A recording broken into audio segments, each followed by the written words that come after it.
JMM, RJD और कांग्रेस के प्रतिनिधिमंडल ने सोमवार को राजभवन जाकर राज्यपाल रमेश बैस से मुलाकात की। इस दौरान उन्होंने राज्यपाल से मिलकर झारखंड के राजनीतिक हालात पर चर्चा की। जेएमएम के केंद्रीय महासचिव सुप्रियो भट्टाचार्य ने कहा कि विपक्ष सरकार को अस्थिर करने की कोशिश में है, लेकिन राज्य सरकार पूरी मजबूती के साथ चल रही है। इस दौरान मंत्री सत्यानंद भोक्ता, विधायक राजेश कच्छप, सुदिव्य कुमार सोनू, मथुरा महतो, नवीन बिक्सल कोंगाड़ी शामिल रहे। लगातार कुछ दिनों से इस प्रकार से एक माहौल बनाया जा रहा है सरकार को अस्थिर करने के लिए कि सरकार गिरने वाली है, सरकार पे ये आरोप लगा है। केवल आरोप लगा देने से ही चीज़ें नहीं होती हैं, उसकी विवेचना होती है। और विवेचना के बाद, क्योंकि राजभवन को भी बहुत सारी चीज़ों में भ्रम में रखा गया है, आज कैटेगरिकली हम लोगों ने कहा है कि आपके पास जो भ्रम की चीज़ें आती हैं उन पर आप पूरी तरह से संतुष्ट हो लें, क्योंकि जो सोशल मीडिया, खासकर इलेक्ट्रॉनिक और प्रिंट मीडिया के साथ साथ जिस तरह से बातें आ रही है वो राज्य सरकार को डिस्टेबलाइज करने की एक साजिश है। उसी के खिलाफ आज हम लोगों ने अपना सबमिशन दिया है। महामहिम ने हम लोगों को आश्वस्त किया है कि जो कानूनन जो प्रावधान है उसका किसी भी तरह से, चाहे कोई भी कुछ कर ले, उसका उल्लंघन नहीं होने दिया जाएगा। और हम लोग आज उनके इस जो आश्वासन है उससे संतुष्ट हैं। अब रोज़ एक न एक छोटा छोटा पटाखा छोड़ रहे हैं कि ये हो रहा है तो वो हो रहा है, इसका कोई तथ्य नहीं है। सरकार बेहतर तरीके से काम कर रही है और आगे भी बेहतर तरीके से काम करेगी।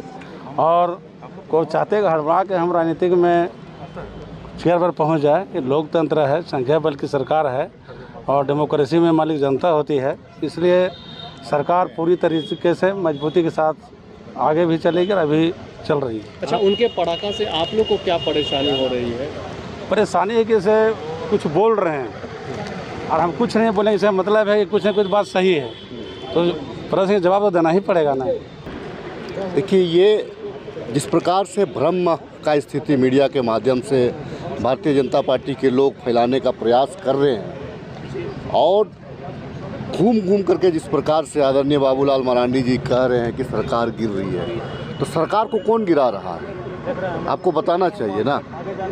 लेकिन जिस प्रकार से माननीय मुख्यमंत्री जी को बदनाम करने का नियत से, सरकार को बदनाम करने का नियत से जिस प्रकार से मीडिया में जो लांछन लगाया जा रहा है और जनता को आप जो परोसने का काम कर रहे हैं, तो उसका खंडन था ये कि महामहिम चूँकि हमारे हेड हैं, हमारे कस्टोडियन हैं, तो हमने आग्रह किया है महामहिम से कि चूँकि आप हमारे कस्टोडियन हैं, तो आप जो चूँकि संवैधानिक पद पे आप हैं, तो राज्य को स्थिर रखना कहीं ना कहीं महामहिम का भी उसमें सहयोग की आवश्यकता है, हमने आग्रह किया है। भारतीय जनता पार्टी के नेताओं के द्वारा 9th A में 6 बिंदुओं का उल्लेख ऑनरेबल सुप्रीम कोर्ट ने और ऑनरेबल हाई कोर्ट ने किया है।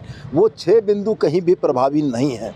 ये आधा सत्य परोस कर पूरे झूठ की खिचड़ी बनाने की कवायद हो रही है। और मैं स्पष्ट ये कहना चाहता हूँ कि जो कुछ भी महामहिम के समक्ष प्रस्तुत किया गया है वो कहीं ना कहीं राजभवन को भी भ्रम में डालने का था। आज हम लोगों ने मिलकर महामहिम से यह आग्रह किया है कि नैसर्गिक न्याय की अवधारणा के तहत पीड़ित पक्ष को भी निश्चित रूप से स्पष्टीकरण देने का अधिकार है और उनका भी स्पष्टीकरण पूछा जाना चाहिए।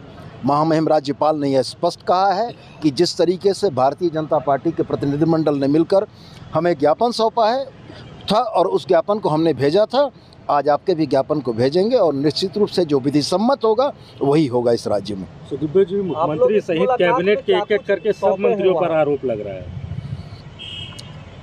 आरोप लगना और आरोप प्रमाणित होना दो अलग सिक्के के दो अलग अलग पहलू हैं। जिस दिन से इस सरकार का गठन हुआ है 29 दिसंबर 2019, अगले दिन से हमारे भारतीय जनता पार्टी के साथियों ने सरकार के गिरने, सरकार के संकट में होने की बारंबार बातें की हैं। 3 उपचुनाव इस राज्य ने देखे। 3 उपचुनावों में जनता को दिग्भ्रमित करने के लिए कहा गया कि यह उपचुनाव अगर भारतीय जनता पार्टी जीतती है तो रांची में भारतीय जनता पार्टी की सरकार होगी। हमारे आदरणीय बड़े भाई बाबूलाल मरांडी जी पूरे राज्य में घूम घूम कर यह कह रहे हैं कि सरकार जा रही है। सरकार सदन में विधायकों के बहुमत के आधार पर चलती है। किसी व्यक्ति के बोलने और किसी व्यक्ति के कहने से सरकार नहीं गिरती है। हम सिर्फ आपके माध्यम से ये स्पष्ट करना चाहते हैं कि जो भ्रम का बादल सरकार की स्थिरता के ऊपर भारतीय जनता पार्टी के लोग लगा रहे हैं, वैसी बात कतई नहीं है। फ्लोर पर हाउस में झारखंड मुक्ति मोर्चा के गठबंधन की सरकार का बहुमत है और पूरी मजबूती से यह सरकार चलेगी। न्यूज विंग के लिए रांची से मनीष झा की रिपोर्ट।